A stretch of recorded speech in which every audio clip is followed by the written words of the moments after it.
দেবদত্তবাবুর কেবিনে চায়ের সরঞ্জাম থাকেই। একটা কাঁচের গ্লাস নিয়ে তাতে অল্প নুন আর অল্প চিনি ঢালল। তারপর গ্লাসটা জল দিয়ে ভর্তি করল দেবদত্তবাবু। আধখানা লেবু কাটাই ছিল। একটা চামচ দিয়ে খানিকক্ষণ নেড়ে নিয়ে রূপকথার সামনে রাখল। রূপকথা এতক্ষণ সবই খেয়াল করছিল। ওর সামনে রাখতেই হাত দেখিয়ে বলল, না না, এসবের দরকার নেই, আপনি অযথা আমার জন্য এত ঝক্কি নিচ্ছেন। হাসল দেবদত্তবাবু। নিজের চেয়ারে বসে রূপকথার দিকে তাকিয়ে জিজ্ঞেস করল, অযথা বলছো? রূপকথা কি উত্তর দেবে বুঝতে পারল না। অযথা কি অযথা নয় এ নিয়ে তর্ক করার চেয়ে লেবুর শরবতটা খেয়ে নেওয়া সহজ। চুমুক দিয়ে একবারই খেয়ে ফেলল শরবতটা। রোদ লেগে যাওয়ায় সত্যিই ভীষণ অস্বস্তি হচ্ছিল। শরবতটা খেয়ে আরামই হলো। গ্লাস নামিয়ে রেখে দেবদত্তবাবুকে একটা থ্যাংক ইউ বলল। ওঠার উপক্রম করছিল। দেবদত্তবাবু বাধা দিয়ে বলল, আরে বসো, এখনো দরদর করে ঘামছো যে। কি যেন গোপন কথা জেনে ফেলেছে দেবদত্তবাবু, এমন ভাব করে রুমাল নিয়ে ঘাম মুছতে যাচ্ছিল। দেবদত্তবাবু মায়া ভরা চোখে জিজ্ঞেস করল, কি হয়েছে তোমার? এখনো এত অস্থির দেখাচ্ছে। কি করে শুরু করবে বুঝতে পারছিল না রূপকথা। দেবদত্তবাবুকে সবটা বলতে ইচ্ছে করছিল, কিন্তু বলাটা ঠিক হবে কিনা, উনি জাজ করবেন কিনা, কিছুই বুঝতে পারছিল না। রূপকথাকে উসখুস করতে দেখে দেবদত্তবাবু বলল, দেখো, যদি বলা যায় বলো, না হলে ঠিক আছে, কোনো ব্যাপার নয়। আমাদের তো কত ব্যক্তিগত ঘটনা, কত ক্ষত রয়েছে, আমরা কি সবাইকে বলতে পারি? রূপকথা দেবদত্তবাবুকে থামিয়ে বলল, না না, তেমন কোনো ব্যাপার নয়। তাহলে কেমন ব্যাপার শুনি একটু, এক্সপার্ট ওপিনিয়ন পেতে পারো ফ্রিতে। আসলে হঠাৎ নিজেকে কেমন একটা নিঃস্ব লাগছে। বুক ভরা শ্বাসকে যারা ধন দৌলত মনে করে, মৃত্যুর পর তাদের তো নিঃস্ব লাগবেই। মৃত্যু অনেক সহজ দেবদত্তবাবু। কি করে জানলে? মৃত্যুকে কখনো দেখেছো তুমি? জানো তার চেহারা কেমন হয়? না, তা জানি না, তবু মনে হয়। মনে তো তোমার অনেক কিছুই হতো রূপকথা। সেসব মনে হওয়ার আগাপাশতলা বদলায়নি এই কদিনে। কিসের কথা বলছেন? রাহুলের সঙ্গে তোমার সম্পর্কের কথা আমি জানি। নীতি নৃত্যে ঘটে এমন কিছুই আমার অজানা নয়। তুমি ভূমিকা ছাড়াই আমাকে বলতে পারো। রাহুল যে এরকম গায়েব হয়ে যাবে আমি ভাবতেই পারিনি। এই যে পথে এত দুর্ঘটনা দেখো, এই যে কবছর আগে কলকাতার বুকের ওপর ব্রিজ ভেঙে ফেলেছিল, কেউ ভাবতে পেরেছিল? কেউ ভাবতে পারে? আমি তাহলে কি করব দেবদত্তদা? মেনে নেবে? মেনে নেওয়া ছাড়া আর কি কিছু করার আছে তোমার? যদি আর কিছু করার থাকতো তাহলে কি তুমি তা করতে না এতদিনে? রাহুলের ঠিকানা তো আপনি জানেন, আমাকে দেওয়া যায়? এথিক্যালি দেওয়া ঠিক নয়, তাও আমি অন্য কেউ হলে হয়তো দিয়ে দিতাম, কিন্তু তোমায় দেব না। কেন? আমায় কেন দেবেন না? কারণ আমি চাই না তুমি পোস্টমর্টম করো। পোস্টমর্টম মানে? পোস্টমর্টম কেন করা হয় জানো রূপকথা? মৃত্যুর কারণ খুঁজতে, মানে কিভাবে একজন মানুষ মারা গেছে সেটা জানতে। খুঁজে কি হয়? এই যে মৃত্যুর কারণ, সেটা খুঁজে কি হয়? তদন্ত হয়। মানে খুন হলে কে খুন করেছে সেটা জানাও যেতে পারে। কিচ্ছু হয় না রূপকথা, জাস্ট ইউজলেস। মৃত্যুর কারণ খুঁজে কোনো লাভ নেই। তবে বাঁচার কারণ খোঁজো রূপকথা, বেঁচে থাকার কারণ।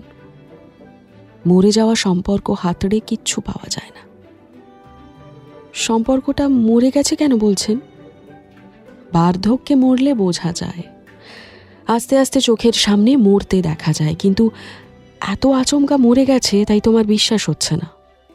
তাও নিজেকে প্রশ্ন করে দেখো, কি উত্তর পাচ্ছ?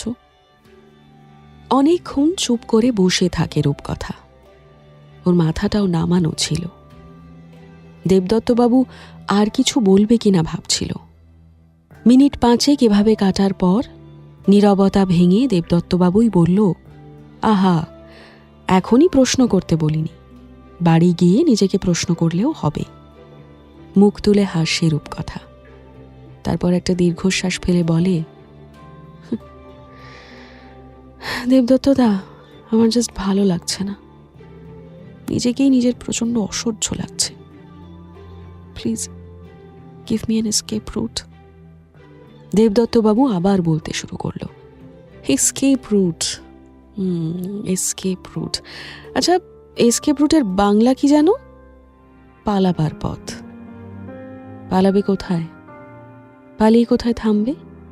তুমি যদি পেছনে স্মৃতি রেখে দৌড়তে শুরু করো, স্মৃতিও তোমার পিছু পিছু ধাওয়া করবে। নির্বিকার হও রূপকথা, দুঃখ সম্বন্ধে উদাসীন হতে শেখো। That will be better for you. মুখে তো বলে দিল দুঃখ সম্পর্কে নির্বিকার হতে, কিন্তু তা কি এতই সহজ? দুঃখ আর দোষারোপ ছাড়া রূপকথা থাকবে কি নিয়ে? একটাও মানুষ নেই ওর জীবনে। এমন বিচ্ছিরি অবস্থা, দেবদত্তদার সাথে এসে নিজের দুঃখ ভাগ করে নিতে হচ্ছে। তবে এতক্ষণে রূপকথা এটুকু বুঝেছিল, দেবদত্তবাবু রেলিভেন্ট কথা বলে। স্বপ্নের কথা, কল্পনার বাড়ি, তার কথায় কম, সহজেই সমস্যাটাকে অ্যাড্রেস করতে পারে। পাশে ততক্ষণে নাচ শুরু হয়ে গেছিল। রূপকথা উঠতে যাচ্ছিল, দেবদত্তবাবু আবার পথ আটকাল। মুখে এক গাল হাসি নিয়ে বলল, আজ আর তোমার কাজ করে লাভ নেই। শরীর খারাপে লোকে ছুটি নেয়, মন খারাপে লোকে কাজে চলে আসে, এটা ঠিক নয়। আজ তোমার ছুটি। রূপকথার কাছে ছুটি এখন আর একটা ঝঞ্ঝাটের বিষয়। কাজের মধ্যে তাও সময়টা কেটে যায়, কিন্তু কাজ না থাকলে সময় তো কাটতেই চাইবে না, তখন সে আরেক ঝামেলা। তাই হয়তো কেউ মন খারাপের কারণ দেখিয়ে ছুটি নেয় না। রূপকথা আমতা আমতা করে বলল, ছুটি? ছুটি নিয়ে কি করব আমি? তার চেয়ে বরং থেকে যাই, অসুবিধে হবে না। প্রতিবাদ করল দেবদত্তবাবু, না, তা তো হবে না। ছুটিতে তুমি ঘুরতে যেতে পারো। ঘোরার লোক না থাকলে বলো, তোমার আপত্তি না থাকলে আমি জয়েন করতে পারি। যাবে রবীন্দ্র সরোবর? রূপকথা কি বলবে বুঝতে পারছিল না। মুখের ওপর না বললে খারাপ দেখায়, আবার রবীন্দ্র সরোবর গিয়ে কি হাতি ঘোড়া হবে তাও বুঝতে পারছিল না। শেষমেশ নিমরাজি হয়ে বলল, ঠিক আছে, তাই চলুন। দেবদত্তবাবু হাসি মুখে বলল, গিভ মি 5 মিনিটস, আমি রেডি হয়ে নিচ্ছি। একবার ওয়াশরুম থেকে ঘুরে এসে ব্যাগটা কাঁধে নিয়েই বলল, চলো, আমি তৈরি। মাঝে মধ্যে রূপকথার জীবনের প্রতি সত্যি সিরিয়াসলি রাগ হয়। সেখানে কি যে হয়ে যায় তার কুল কিনারা করতে পারে না। কিন্তু তার জন্য ঘটনা তো থেমে থাকে না, একের পর এক ঘটতেই থাকে। ফুলবাগান থেকে একটা অটো নিল ওরা। অটো দাঁড়ালো মেছুয়ার সামনে। অটো থেকে নেমেই এমজি রোড মেট্রো। মেট্রোয় টিকিট কাটল রূপকথা। দেবদত্তবাবুর কার্ড রয়েছে। এখন তো সবই এসি মেট্রো, এই সময় খুব একটা ভিড়ও নেই। মেট্রোয় উঠে বসে পড়ল দুজন। দেবদত্তবাবু জিজ্ঞেস করল, রবীন্দ্র সরোবর গেছো কখনো? ঘাড় নাড়ল রূপকথা। নাম শুনেছে অনেকবার, কিন্তু যাওয়া হয়নি। পাবলোর রবীন্দ্র সরোবর খুব একটা পছন্দ ছিল না। যতবারই রবীন্দ্র সরোবরের নাম উঠেছিল, নাক সিঁটকে পাবলো বলেছিল, দূর, সব এলিট ছেলেপুলের ভিড়, ওখানে কেউ যায় নাকি? আর একবার কয়েক বছর আগে রবীন্দ্র সরোবরের নাম শুনেছিল। ছট পুজোর জন্য সরোবর নাকি খুব নোংরা হয়েছিল, তখন অনেক মাছ, কচ্ছপ সব মরে গেছিল, টিভিতে খবরও হয়েছিল। রবীন্দ্র সরোবর সম্বন্ধে ওর কাছে জ্ঞান তুই অতটুকুই। রবীন্দ্র সরোবর আসতেই নামলো দুজন। দেবদত্তবাবু এমনিতে বেশ মজার মানুষ, হঠাৎ জিজ্ঞেস করল, রবীন্দ্র সরোবরের নাম এরকম কেন হয়েছিল জানো? রূপকথা ভেবেছিল হিস্টোরিক্যাল কিছু একটা বলবে হয়তো, শোনার জন্য মুখের দিকে তাকিয়েছিল। দেবদত্তবাবু বলল, একদিন রবীন্দ্রনাথ আর কাদম্বরী দেবী ঘনিষ্ঠ হয়ে বসে এই লেকের ধারে গল্প করছিল।